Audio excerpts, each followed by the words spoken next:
మన వెంకటాయపల్లె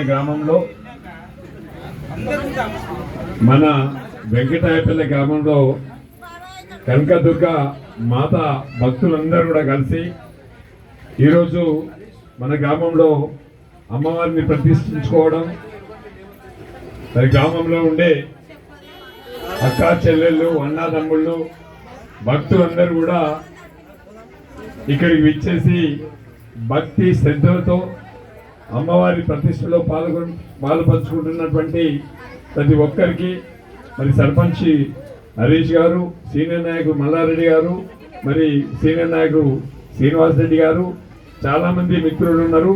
అందరు కూడా అమ్మవారి ఆశీస్సులు ఉండాలని, మా అమ్మవారు అందరికీ ఐశ్వర్యాలు పంచాలని, ఆరోగ్యాలు పంచాలని, వెంకటాయపల్లె గ్రామాన్ని హస్తలక్ష్మితో తొలదూగాలని గ్రామంలో ఉండే ప్రతి భక్తులందరూ కూడా పేరు పేరున మనస్ఫూర్తిగా నమస్కారాలు తెలియజేస్తూ అమ్మవారి జీవనంలో అందరికీ ఉండాలని మనస్ఫూర్తిగా కోరుకుంటున్నాను. బోలో అమ్మ కనకదుర్గ మాతాకి, బోలో కనకదుర్గ మాతాకి.